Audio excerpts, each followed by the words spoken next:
Okay guys, today I want to talk about our newest product, which is our ExoLock Stock System.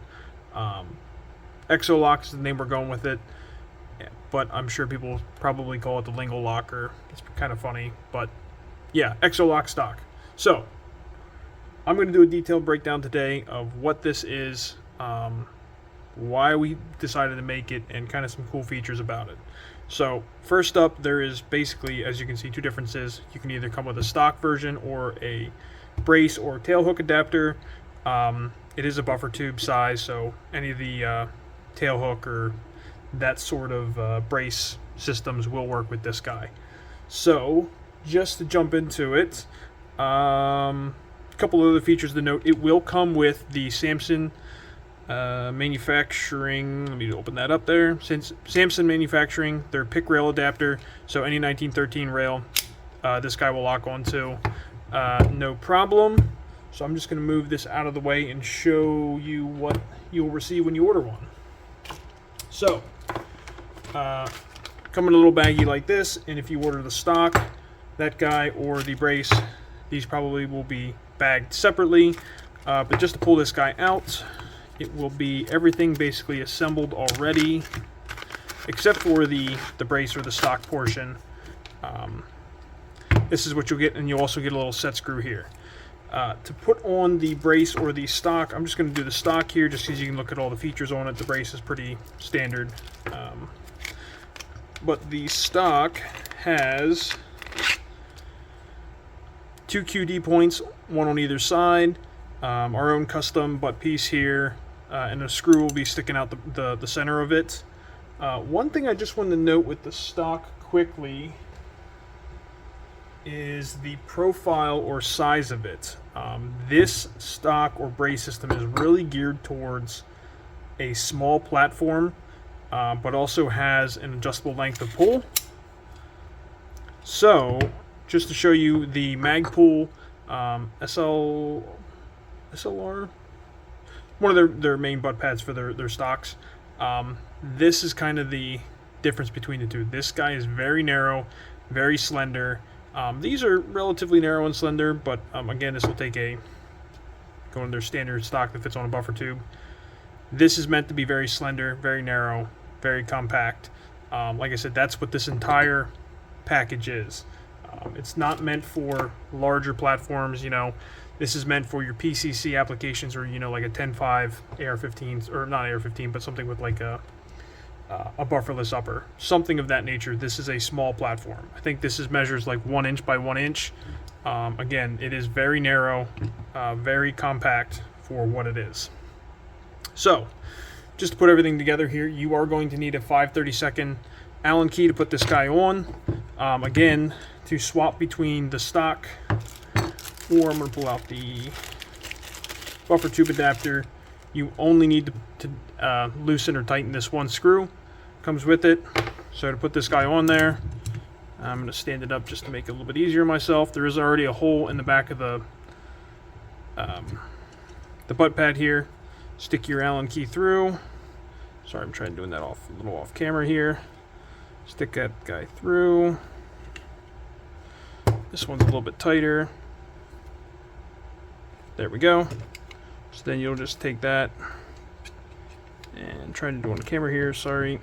Thread that guy through, or excuse me, into the rear of the stock.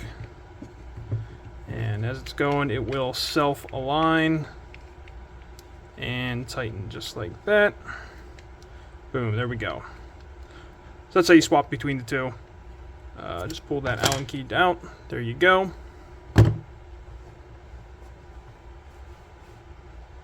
Okay, next up, I want to take this thing apart just to show everybody kind of how it works on the inside. So I'm going to move this one off because I already have one of the Allen, or the pins loosened. So I'm just going to pop that out here really quickly. This is just an AR-15 trigger anti-walk pin or anti-rotation. Pop this off screen. There we go. So to disassemble this guy, you'll just need to pop this guy out. Give me 1 second. Need a little punch to push that thing out.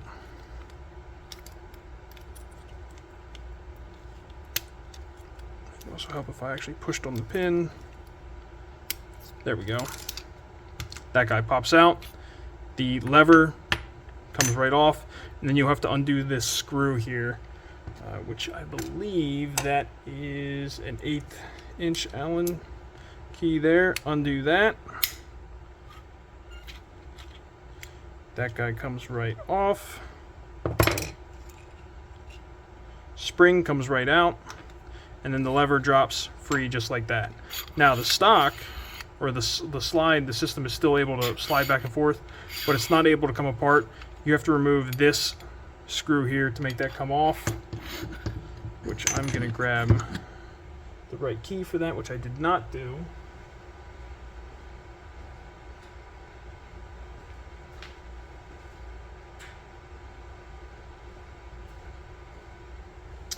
And I think this is a 5/64 Allen key, so it does help to have a couple Allen keys.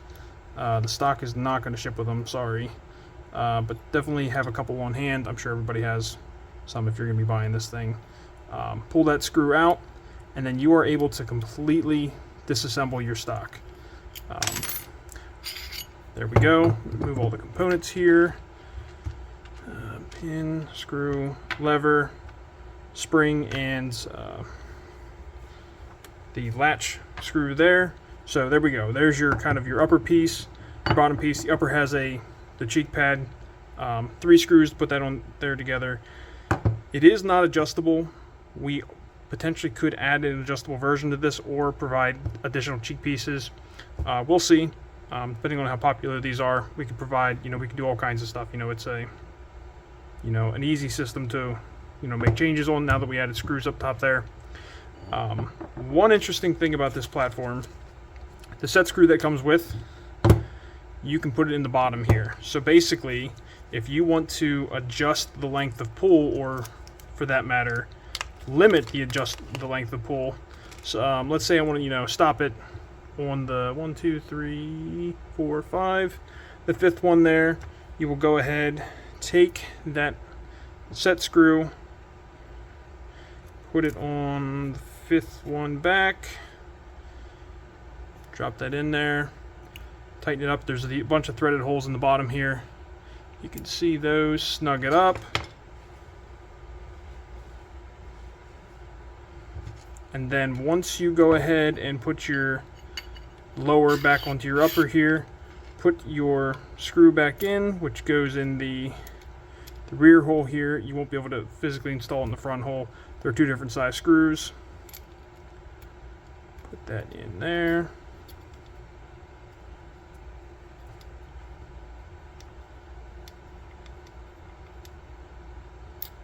Make sure you snug this guy up so that it is flush with the surface. There we go. There, you've limited your length of pull. So, 1, 2, 3, 4, 5, there we go. There you go. You cannot extend the brace and or stock past that point. This is a good system for if you're in jeopardy of going past that 13.5 inch to the trigger, to the end of the brace, ATF rule. That's a good thing to do. Like I said, you can limit your adjustable, or if you never want to pull it out, you just want a quick, retention point to just snap it back. That's your last point. Go ahead and throw that set screw in. Definitely a good idea to do. So just to reassemble this guy here, I'm going to put the locking piece back in here, and I think if you watched our previous video, this is kind of the interesting thing about this stock system. It goes up through and latches into the upper here, but also kind of holds and has a secondary latch in the bottom. You can see all these kind of teeth. See where my thumb's at? All these teeth in the bottom here. Like I said, this guy's really good for going in there, locking in place, and it does a pretty good job, let's move this thing back, of being so small but having a pretty good lockup. So just to reassemble this guy, I always put it back in the first position. Go ahead and put your screw and spring back together.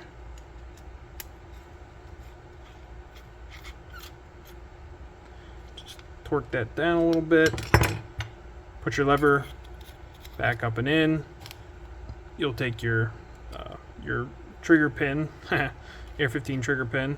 Sometimes helps if you have a little rubber mallet, just to put that guy back in there. Put that other screw on the other side, which mine doesn't have because I'm just for demonstrations, and you're good to go. One other feature about this thing that I did not mention is there's actually a QD point for a sling at the bottom here. So if you do have the stock version, you have one at the bottom here, and you have two on either sides. Really nice for the brace version. You don't really need it for the stock version, obviously, since you have three in a matter of a couple inches. But anyways, if you want to run a brace, you want to put a QD point on there, put your sling there. That's one option. So one other thing. The pick rail adapter itself can be flipped to either side. All you got to do is, let me open that up here a second. Undo that screw, flip it around. It can go either direction. These will come shipped folding to the left side of the pistol or rifle. If you want to swap it to the right, you can go ahead and do that. These will also work with the SIG hinges as well. I don't have any fit up with that just right now, but they will work with the SIG hinges. That's really who started these kind of pick rail adapters, so it'll work with them. So yeah, if you guys have any questions, let us know. If you're watching this video, these are probably already available. But yeah, let us know your thoughts. This is kind of an open platform. If you want to see any different adapters on the rear, we're looking at potentially doing like a Strike Industries adapter for their pistol brace and rifle stock. There's a couple more. We might make one for the Magpul butt pad. So, yeah, let us know your thoughts. Let us know what you want to see. Anything changes, stuff like that. Like we might, sell different uppers or lowers. We probably will do a larger version for actual, larger platforms. Like I said, this is really geared for PCCs.